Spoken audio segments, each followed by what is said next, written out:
Welcome to the jungle, my friend. Nice student, nice friend. Lesson 16 do seu Shake My Mind.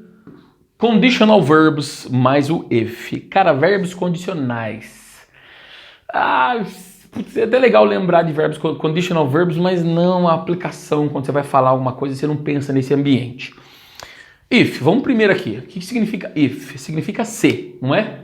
If é igual a se.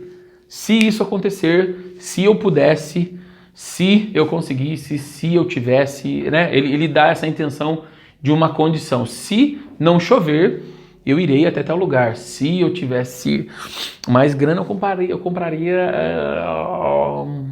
10 guitarras. Se eu fosse na academia todo dia, eu seria mais forte. Então, vamos sacar que verbos são esses aqui que a gente está colocando.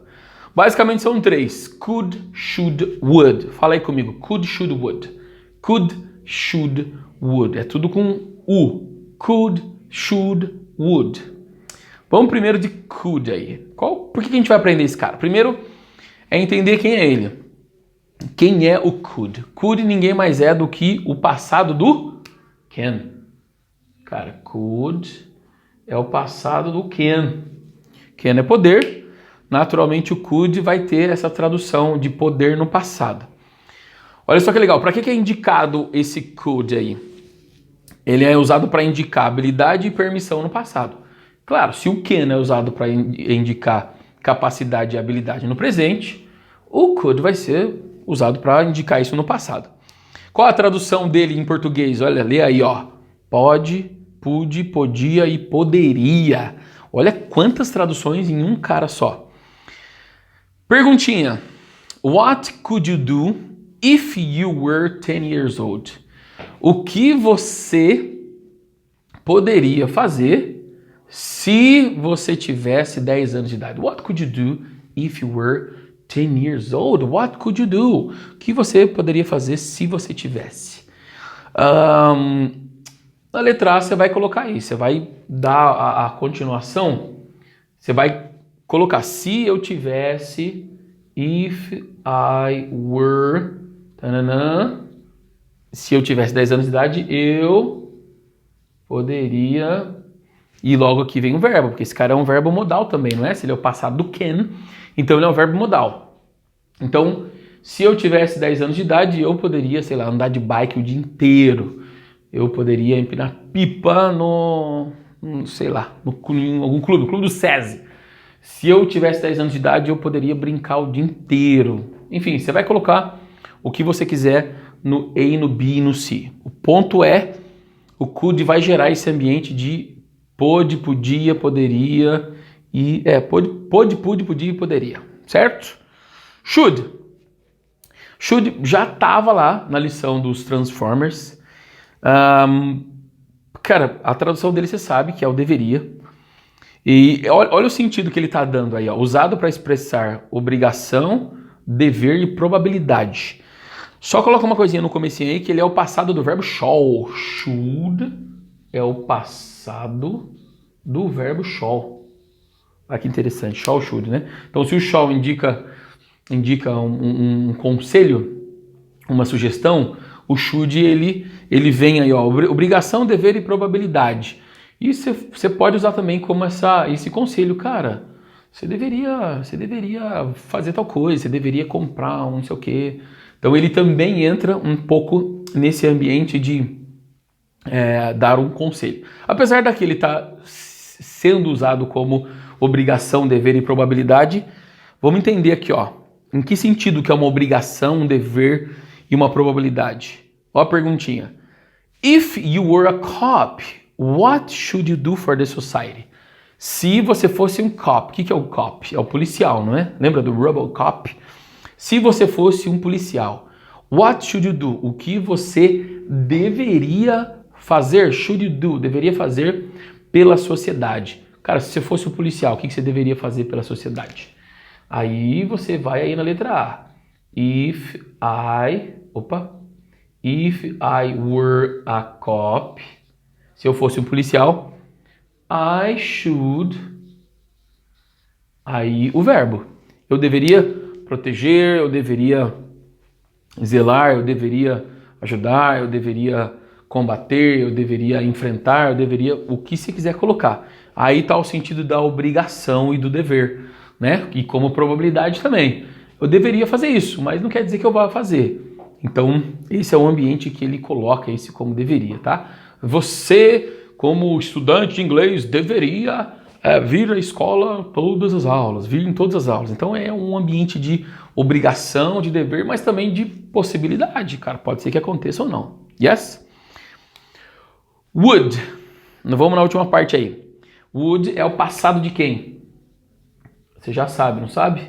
Would é o passado do will. Cara, olha que legal. O will é o futuro e o would, cara, é o passado do futuro.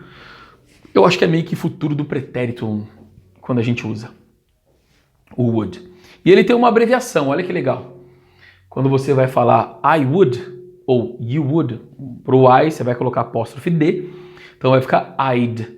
Pro you, you'd. Pro he, he'd. Você vai colocar esse d no final de qualquer pronome, certo? Que vai significar I would, you would, he would, she would. Então ele é o passado do will. O will tem tradução? Não. Então naturalmente o would também não vai ter tradução. Fechou? O que ele vai fazer então com o verbo? Primeiro, antes de falar o que ele vai fazer, ó, ele é usado para expressar desejo, intenção, vontade e fazer pedidos educados. Agora, o que ele vai fazer com o verbo? Ele vai colocar os verbos no ia condition. Esse ia é em português, né? Então, teria, colocaria, seria, estaria, iria. E ele não tem tradução. Aí, então, por exemplo, I go, eu vou. Certo?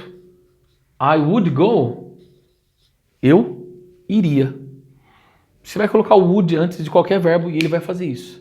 Colocaria, seria, estaria, beberia, comeria, enfim. Perguntinha, if you were a millionaire, what would you do? Olha que massa. Então, if you were, se você fosse um milionário, if you were a millionaire, what would you do? Se eu fosse um milionário, I'd, coloca o I'd aí, já vai usando que você vai ver muito isso aqui. Eu faria o quê? Sei lá, I would buy an island. Eu compraria uma ilha em algum lugar, né? Sei lá, compraria um continente se eu fosse um milionário, um bilionário, um trilionário. Guys, ficou claro? Could, should, would, qual a função deles? Agora, olha que interessante na próxima página. O que você vai fazer aí? Você vai colocar could, should ou would dentro do gapzinho. Só que você vai colocar, no primeiro gap, no número 1, tá escrito assim, I think Mary and Martha, espaço, stay home until tomorrow. Você pode colocar I think Mary and Martha. Se eu colocar o could stay home until tomorrow. Bom, o could dá o sentido lá de obrigação no passado, né? Ou habilidade. Então, eu acho que Maria e Marta poderiam permanecer em casa até amanhã. Qual foi a intenção que eu coloquei, que eu usei para colocar o could ali? Ah, é uma capacidade. Elas poderiam, porque elas têm a capacidade de fazer isso. Talvez não combine muito. Vamos tentar o outro, should. I think Mary and Martha should stay home until tomorrow. Então esse should, lembra que é do dever, obrigação e probabilidade? Eu acho que Maria e Marta deveriam ficar em casa até amanhã. Putz, tem um pouco mais a ver. Então a intenção que você quis dar foi de obrigação ali. Aí você coloca no segundo gap, coloca que é obligation. E se eu colocasse would? I think Mary and Martha would stay home until tomorrow. Fica estranho, né? Eu acho que Maria e Marta permaneceriam em casa até amanhã. Puta, aí não tem nada a ver, então você nem coloca esse, beleza? Nesse caso aqui, o que se encaixa melhor é o should. Mas se você colocar o could, você tem que colocar ali no segundo gap qual a intenção que você quis dar colocando ali. Se você não lembrar das intenções, naturalmente volta ali na página anterior e faz até o número 13, colocando could, should ou would e a intenção que você quis dar. Fechou? Thank you very much. Have a beautiful time learning your English. Bye bye.